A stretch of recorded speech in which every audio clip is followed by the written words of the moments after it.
আবার বাবা হলেন ধনকুবের এলন মাস্ক। তার স্ত্রী শিবন জিলস চতুর্থ সন্তানের জন্ম দিয়েছেন। শিশুপুত্রটির নাম রাখা হয়েছে সেন্ডল্ড লাইসার্গাস। জিসল এক্স হ্যান্ডেলে একটি পোস্ট করে এই খবর দিয়েছেন সকলকে। এই নিয়ে 14 সন্তানের বাবা হলেন মাস্ক। মাস্কের এমন বহুবিধ সম্পর্ক নিয়ে আগ্রহ রয়েছে গোটা বিশ্বের। জিলস প্রথমবার মাস্কের সন্তানের জন্ম দেন 2021 সালের নভেম্বরে। যমজ সন্তান স্ট্রাইডার আজরের জন্মের কথা সকলকে জানিয়েছিলেন তারা।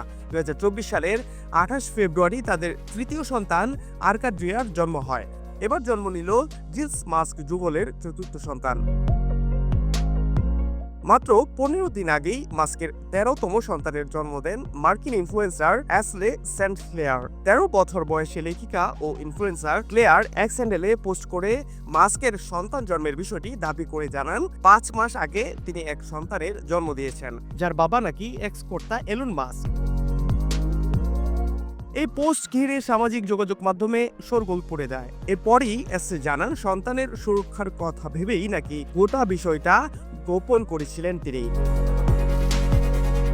এলন মাস্ক একাধিক স্ত্রীর পাশাপাশি একাধিক সন্তানের পিতৃত্বের স্বাদ পেয়েছেন। মাস্কের প্রথম সন্তানের নাম নেভাদা আলেকজান্ডার। 2002 সালে প্রাক্তন স্ত্রী জাস্টিন উইলসনের গর্ভে জন্ম নেয় নেভাদার। যদিও মাত্র 10 সপ্তাহ বয়সে আকস্মিক মৃত্যু হয় প্রথম সন্তানের।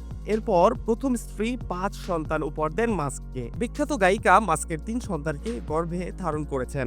জিলসের 4 ও অ্যাশলের 1টি সন্তান মিলিয়ে তার মোট সন্তানের সংখ্যা 14। এলন মাস্ক 14 সন্তানের পিতা হিসেবে নিজেকে স্বীকৃতি দিয়েছেন। তবে সন্তানের মায়েদের স্ত্রী হিসেবে স্বীকৃতি দেয়া নিয়ে রয়েছে হাজারো প্রশ্ন।